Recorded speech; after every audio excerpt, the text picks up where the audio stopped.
दोस्तों नमस्कार। मैं हिम्मत सेठ एक बार फिर आपके सामने उपस्थित हूँ एक नए वीडियो को, नए विषय को लेकर। दोस्तों, मैं महावीर समता संदेश यूट्यूब चैनल से बोल रहा हूँ और आपका बहुत बहुत स्वागत है हमारे यूट्यूब चैनल पर। दोस्तों, आज हम बात करेंगे राष्ट्रपति द्रौपदी मुर्मू ने सुप्रीम कोर्ट के फैसले पर, मतलब जो सुप्रीम कोर्ट ने अभी तक फैसले दिए हैं, मतलब तमिलनाडु के राज्यपाल को लेकर के जो फैसला दिया है और उसको लेकर कुछ सवाल उठाए हैं। कुल उससे एक नई बहस देश में चालू हो गई है। उन्होंने कुल 14 प्रश्न उठाए और सुप्रीम कोर्ट से जवाब मांगे हैं। सुप्रीम कोर्ट उनके जवाब देगा या नहीं देगा पता नहीं, मैं नहीं कह सकता। पर नहीं देने का कोई सवाल नहीं है, देना ही है और देना चाहिए। और उसमें सबसे बड़ा सवाल जो है वो ये है कि क्या सुप्रीम कोर्ट राष्ट्रपति के किसी काम पर बंदिश लगा सकती है। दरअसल वो जो तमिलनाडु के राज्यपाल जो हैं, उन्होंने तमिलनाडु सरकार द्वारा अपने विधानसभा में पास किए हुए 10 बिलों पर दस्तखत नहीं किए और उन्हें काफ़ी लंबे समय तक रोके रखा, मतलब साल भर से भी ज़्यादा। अब ऐसे में वो कोर्ट में चले गए और कोर्ट ने उसके ऊपर जो आदेश दिया, सुप्रीम कोर्ट ने, क्योंकि एक सरकार के पास कुल 5 साल होते हैं काम करने के लिए। अगर उसमें आप 1-2 साल तक बिल पास नहीं करो और वो विधेयकों पर दस्तखत न करो तो फिर उसके काम में अड़चन आ जाती है। तो उस अड़चन को लेकर के वो कोर्ट में गए और कोर्ट ने उसके ऊपर ये कहा कि भाई राज्यपाल को ये अधिकार नहीं है कि वो किसी बिल को अपने यहाँ अनिश्चित काल के लिए दबा के रख ले। आप उस पर अगर आप नहीं पास करना चाहते हैं तो उसके कारण बताएं और उसको वापस भेज दें। और अगर वो वापस आपके पास आता है तो आपको दस्तखत करने ही हैं। और यही बात राष्ट्रपति के लिए है। राष्ट्रपति, और इसलिए उन्होंने राज्यपाल को कहा कि आप 1 महीने में इसका जो भी विधेयक आपके पास आते हैं उसका फैसला करो, चाहे आप दस्तखत करो चाहे आप वापस भेजो। और अगर लौट के वापस बिल आता है तो आपको दस्तखत करनी ही है। और अगर आप उसको राष्ट्रपति को भेजते हैं तो राष्ट्रपति को भी अनिश्चितकालीन ताकत नहीं है कि वो उनके ऊपर बैठी रहे। संविधान में चुप्पी है इसके ऊपर, बिल्कुल उन्होंने, कोर्ट ने भी माना है इसको। तो उन्होंने 142 और धारा अनुच्छेद 142 और अनुच्छेद 143 पता नहीं, उस 145 या 200 जो भी हैं, उसके अंदर ये कहा है कि भाई राष्ट्रपति को भी वीटो पावर, पॉकेट वीटो नहीं है, इसलिए उन्हें भी 3 महीने में एक विधेयक पर दस्तखत कर देना चाहिए या उसे वापस भेज देना चाहिए। और अगर आपको वो बिल में कुछ शंकाएं लग रही हैं, आपको समझ नहीं आ रहा है, तो आप सुप्रीम कोर्ट से इसके ऊपर राय ले सकते हैं। तो इसमें कोई गलत बात नहीं थी, लेकिन सुप्रीम कोर्ट, लेकिन राष्ट्रपति ने उसको एक इशू बना लिया है और उन्होंने सुप्रीम कोर्ट से सवाल पूछे हैं। इसमें भी कोई बुरी बात नहीं है, सवाल पूछना भी कोई गलत नहीं है। लेकिन मैं इसको आगे बढ़ाऊं बात को, उसके पहले मैं ये अपील करना चाहता हूं कि अगर आपने हमारे YouTube चैनल को अभी तक सब्सक्राइब न किया है तो सब्सक्राइब कर लें, बेल आइकन दबाना न भूलें। और अगर आपको वीडियो अच्छे लग रहे हैं तो लाइक करें, फॉरवर्ड करें और सोशल ग्रुप्स में डालें। कमेंट बॉक्स में जाएं, कमेंट लिखें, सुझाव दें। आपके कमेंट और सुझाव हमें और बेहतर करने की ओर अग्रसर करेंगे। मैं ये भी कहना चाहता हूँ कि अगर आपको हमारे वीडियो अच्छे नहीं लग रहे हैं तब भी आप इस पे कमेंट कर सकते हैं। आपको जैसा लगे, अच्छा लगे तो अच्छा करें, बुरा लगे तो बुरा करें, लेकिन कमेंट अवश्य करें ताकि हम जो आगे वीडियो बनाएंगे उस पर ये ध्यान रखें कि आपको कैसे वीडियो पसंद है। अब सुप्रीम कोर्ट से जो जवाब मांगा है, सुप्रीम कोर्ट जब देगा तब देगा। पर मैं ये पूछना चाहता हूँ, राष्ट्रपति से ये सवाल तो बनता ही है कि क्या आप को संविधान, आप अपने आप को संविधान के ऊपर समझती हैं? आप भी संविधान के, मतलब राष्ट्रपति भी संविधान के अंदर ही आते हैं और प्रधानमंत्री भी संविधान के अंदर ही आते हैं। तो क्या संविधान पर क्या आपके ऊपर संविधान लागू नहीं होता है? होता है।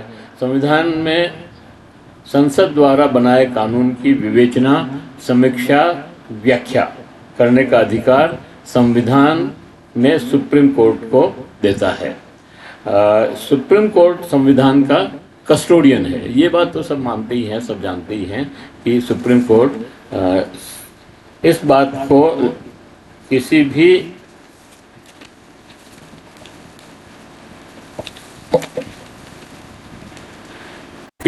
को भी भूलना नहीं चाहिए।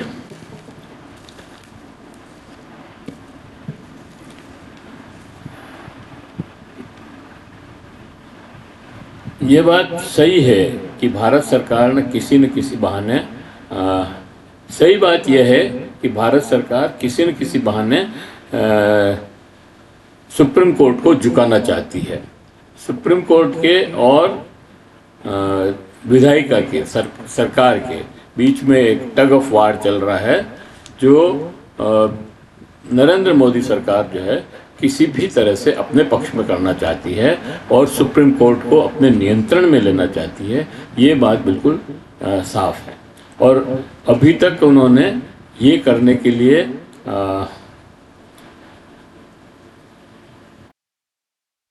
ये क्यों करना चाहती है नरेंद्र मोदी सरकार कि नियंत्रण में क्यों लेना चाहती है? क्योंकि नरेंद्र मोदी को तानाशाह बनने के बीच में सुप्रीम कोर्ट जो है खम ठोक कर खड़ा है। इसलिए वो चाहता है कि ये बैरियर हट जाए तो मैं अपने मन से कुछ भी काम कर सकता हूँ। और तो उसके लिए ये सारी कवायद है। हाँ, और पहले तो उन्होंने इन बिलों के ऊपर ही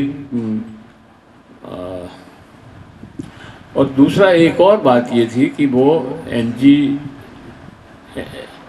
नेशनल जुडिशियल आयोग जो बनने के लिए एक बिल पास किया था, वो बिल पास, मतलब सुप्रीम कोर्ट ने उसको नकार दिया। उस पर भी काफ़ी बहस हुई, काफ़ी सांसद भी उसके खिलाफ, मतलब उसके पक्ष में बोले, और उपराष्ट्रपति जगदीप धनखड़ ने भी उस बहस को उठाया। अभी भी उठाया जब ये अग्निकांड हुआ यशवंत वर्मा के घर में, तब उस कांड को, मतलब उसका कोई लेना देना नहीं था उससे लेकिन उसको वहाँ से जोड़ दिया उन्होंने और कहा कि सुप्रीम कोर्ट ने जो है, मतलब वो संसद सुप्रीम हो गई क्या, संसद सुप्रीम है और कोर्ट ऐसा कैसे कर सकता है। ये सारी बातें उस यशवंत वर्मा के कांड से भी जोड़ करके बात कही। तो लगातार नरेंद्र मोदी सरकार ये काम कर रही है और बीच में निशिकांत दुबे जैसे सांसदों को भी उतारा। उन्होंने भी अनाप शनाप सुप्रीम कोर्ट के सीजीआई के खिलाफ जो बातें कही और वो बहुत ही मूर्खतापूर्ण बातें थी, कहना चाहिए। मतलब ये कहना कि सुप्रीम कोर्ट संजीव खन्ना साहब जो है गृह युद्ध करवा रहे हैं या धर्म युद्ध करवा रहे हैं, ये बातें कोई अच्छी नहीं है। लेकिन फिर संजीव खन्ना साहब को, फिर उपराष्ट्रपति धनखड़ आ गए बीच में। उन्होंने भी ये कहा कि भाई आर्मी, मतलब ये जो सुप्रीम कोर्ट जो है सुपर संसद बन गई है और खुद ही फैसले करती है, तो सुप्रीम कोर्ट, मतलब संसद की क्या ज़रूरत है, ताले लगा देने चाहिए, ऐसे कुछ बातें कही। संजीव खन्ना को टॉल करने के लिए टॉल आर्मी को भी लगाया, उनको नियंत्रण में लेने के लिए आईटी सेल का उपयोग किया भाजपा ने। इस तरह से सारे प्रयोग कर दिए। और मैं यहाँ ये कहना चाहता हूँ कि नरेंद्र मोदी की पूरी राजनीति को आप देखें तो मतलब मैं आज की बात नहीं कर रहा हूँ, आज से 25-30 साल बाद पहले जब उनको मुख्यमंत्री बनना था तो उन्होंने कैसे वहाँ के जो विधायक थे, वहाँ के मुख्यमंत्री जो थे पटेल, उनके खिलाफ किस तरह से एक माहौल बनाया और उनको आपस में मतलब लड़वाया और इस तरह से मतलब खुद आपस में लड़ा लड़ू करके और मुख्यमंत्री बने। मुख्यमंत्री बनने के बाद इन्होंने हिंदू मुसलमान करवाया वहाँ पे और गोधरा कांड हुआ, सब जानते ही हैं, उसके बारे में मैं ज़्यादा बोलना नहीं चाहता। तो वो किया और धीरे धीरे फिर उन्होंने प्रधानमंत्री के खिलाफ बहुत सारी बातें कही जो आज उनके खुद के गले में पड़ रहे हैं। वो वीडियो बार बार जो मुख्यमंत्री रहते हुए जो वीडियो थे बनाए थे नरेंद्र मोदी ने, वो वीडियो अब उनके गले पड़ रहे हैं। बार बार वो वीडियो सामने आ जाते हैं कि डॉलर मतलब मुद्रा रुपया गिरता है तो देश की प्रतिष्ठा गिरती है, प्रधानमंत्री की प्रतिष्ठा गिरती है और इसी तरह के जो सवाल कई अभी जैसे अभी पूछा पुलवामा और पहलगांव के समय जो ये वीडियो चल रहा है अभी कि मैं पूछना चाहता हूँ प्रधानमंत्री जी, सीमाएं आपके पास है और बीएसएफ आपके पास है, सेना आपके पास है, ये आपके पास है, वो आपके पास है, फिर भी ये आतंकवादी कैसे घुस रहे हैं और इनके पास रुपया कहाँ से आ रहा है। अब ये सवाल जो है उन्होंने उस समय प्रधानमंत्री मनमोहन सिंह से पूछा था, वो आज उनके गले पड़ गया। आज लोग ये पूछ रहे हैं कि भाई सीमा आपके पास है तो ये पुल अंदर कैसे आ गया, गुप्तचर आपका क्या कर रहा था, और पहलगांव में अटैक होने के बाद वो भाग कैसे गए। मनमोहन सिंह जी के टाइम पे तो जो बम्बई पे ताज होटल पे दंगा हो मतलब वो जो हमला हुआ उसके अंदर सब आतंकवादियों को मार गिराया गया, एक को पकड़ा भी गया और कसाब को पकड़ा गया और उसके ऊपर केस चला करके उसको फांसी दी, लोगों के सामने लाए, बताया कि ये आतंकवादी है और वहाँ का रहने वाला है, पाकिस्तान का रहने वाला है। आपने क्या किया? आपने तो कुछ भी नहीं किया। आपने तो अभी तक मतलब 25 दिन हो गए, लगभग 1 महीना होने आया है, आपने अभी तक उन आतंकवादियों की पहचान नहीं की जिन्होंने पहलगांव में हत्याएं की थी। और आप तो मिसाइल लेकर के चढ़ बैठे, जबकि आपकी तैयारी नहीं थी मिसाइल चलाने की। तो लेकिन इनका जो है पूरा काम मतलब पूरी राजनीति इसी तरह से आपस में लड़वाने की है।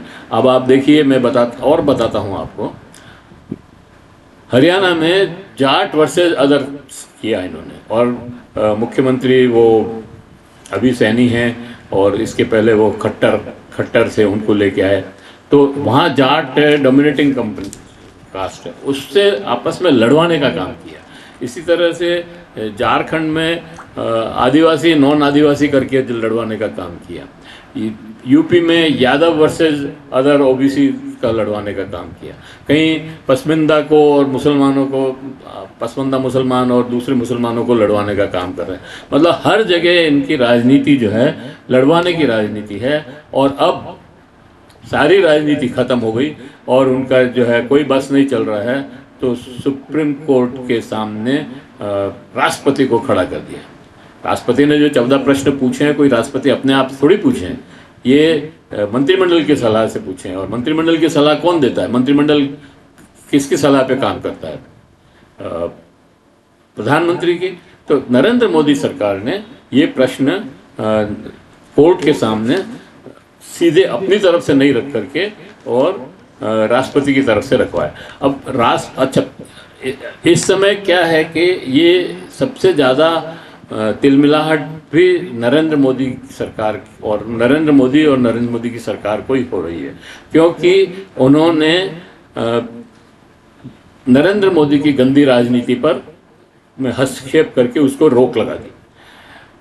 तमिलनाडु या कोई भी विपक्षी पार्टी की सरकारें जो स्टेट में है, उनके बिलों पर बैठ जाना और राज्यपाल का उस वहाँ पर सुपर चीफ मिनिस्टर की तरह काम करना नरेंद्र मोदी की फितरत में है। वो उन सबको वहाँ पर इसी तरह से काम करने के लिए कहता है। अब उस पर रोक लग गई, मुख्यमंत्री मतलब सुप्रीम कोर्ट ने उस पर रोक लगा दी। तो राष्ट्रपति को क्या फर्क पड़ा? राष्ट्रपति तो जब आएगा कागज दस्तखत कर देगी, जब प्रधानमंत्री कहेंगे कि भाई इस पे दस्तखत कर दो। लेकिन प्रधानमंत्री जब 1 महीने 1 साल तक टाल सकते थे, उसको अब 3 महीने में ही साल दस्तखत करवाने के लिए कहना पड़ेगा। ये है प्रॉब्लम सीधी। राष्ट्रपति को कोई प्रॉब्लम नहीं है। राष्ट्रपति को तो मतलब मंत्रिमंडल से सलाह आएगी कि भाई आप ये दस्तखत करो तो दस्तखत कर देगी, और वो कह देगी कि नहीं इसको वापस लौटा दो तो वापस लौटा देगी।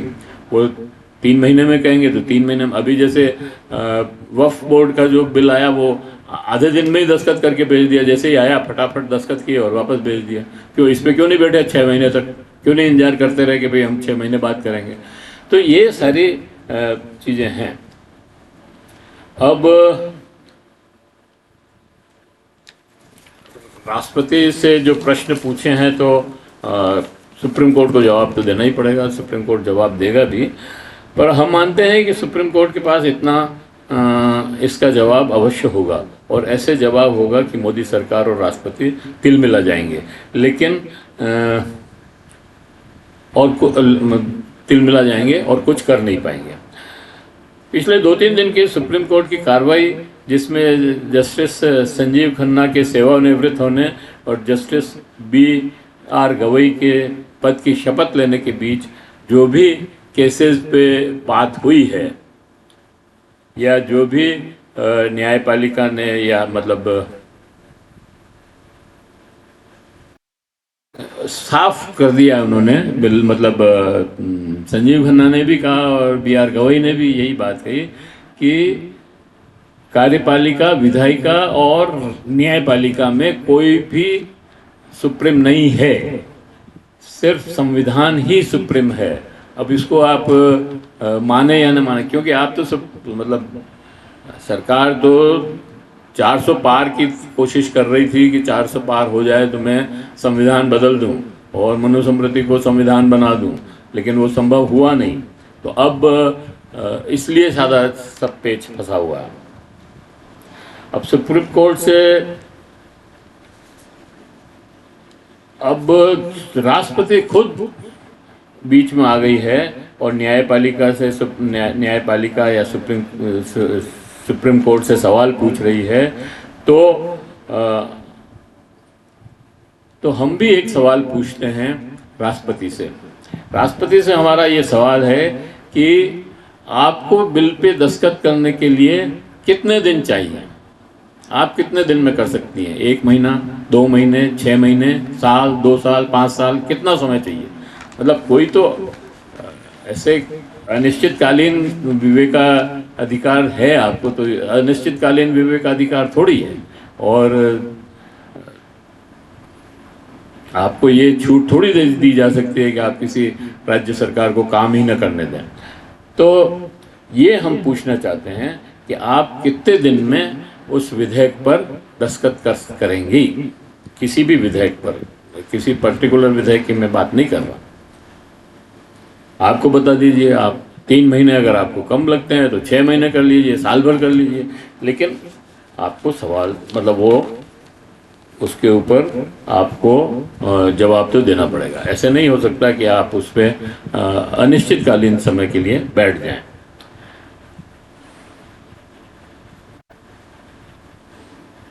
संविधान में ये सही है कि संविधान ने विवेकाधिकार दिया है और कोई समय सीमा नहीं दी है, लेकिन इसका मतलब ये नहीं है कि संविधान ने आपको विपक्ष की सरकारों को काम करने से में बाधा उत्पन्न करने के लिए स्वतंत्र छोड़ दिया है। ऐसा नहीं है। और ये जो चुनी हुई सरकारें हैं उनको भी वो भी संविधान सम्मत काम कर रही है। अगर आपको वो बिल ठीक नहीं लग रहा है तो आप वापस भेज दो। और इसीलिए संविधान में अनुच्छेद 142 के अंदर सुप्रीम कोर्ट को यह अधिकार दिया है कि अगर संविधान में, कानून में कहीं गैप्स हैं, कहीं साइलेंस है, मान लीजिए किसी बात पर नहीं बोले हैं, तो वो आप फुलफिल करें। तो वो फुलफिल करने के लिए ही उन्होंने 3 महीने का राष्ट्रपति को समय दिया, 1 महीने का राज्यपाल को समय दिया। अब इस पे बड़े सवाल हैं सुप्रीम कोर्ट और ये अनुच्छेद जो है सुप्रीम कोर्ट को बहुत शक्तिशाली बनाता है। 143 का जो अनुच्छेद है वो राष्ट्रपति जो है किसी भी सुप्रीम कोर्ट से कोई भी जवाब पूछ सकती है, कोई प्रश्न पूछ सकती है, जवाब ले सकती है। और वो जवाब जो है बाध्यकारी नहीं है, वो केवल सलाह है। आप माने तो ठीक है, राष्ट्रपति माने तो ठीक है, नहीं माने तो ठीक है। तो ये जो राष्ट्रपति ने जो सवाल पूछे उसके ऊपर हमारी टिप्पणी है। अब देखना है कि सुप्रीम कोर्ट इसमें क्या करता है और वो भी कब जवाब देता है। वो भी ऐसा नहीं है कि पूरे दिन लेके बैठा रहेगा। मुझे लगता है वो 20 तारीख के जो वक्फ बोर्ड का जो बिल है उस पर वो जो रिट लगी हुई है उस पर 20 तारीख को सुनवाई है। और गवाही ने तो साफ कह दिया है कि भाई कोई डेट नहीं मिलेगी आगे, और आप जो है पूरी तैयारी करके आ जाना, जो भी है फैसला करेंगे। तो अब ये देखना है कि राष्ट्रपति को क्या जवाब देते हैं और राष्ट्रपति कैसे एक्ट करती है। खैर, मैं इस वीडियो को यहीं समाप्त करता हूं और आशा करता हूं कि आपको ये वीडियो पसंद आया होगा। पसंद आया हो तो लाइक करें, फॉरवर्ड करें, और लोगों को ग्रुप्स में डालें, सोशल मीडिया पर डालें, अपने दोस्तों और परिजनों को बताएं। कुछ आप कमेंट बॉक्स में जाएं, कमेंट लिखें, सुझाव दें। आपके कमेंट और सुझाव हमें और बेहतर करने की ओर अग्रसर करेगा। और अगर आपने अभी तक भी हमारी यूट्यूब महावीर संता संदेश यूट्यूब चैनल को सब्सक्राइब न किया है तो सब्सक्राइब कर लें, बेल आइकन दबाना न भूलें। सब्सक्राइब करना बिल्कुल फ्री है और फ़ायदा यह है कि जब भी हम नया वीडियो बनाते हैं आपके पास उसका नोटिफिकेशन पहुंचता है। जय हिंद, जय भारत। मिलते हैं फिर किसी और वीडियो के साथ।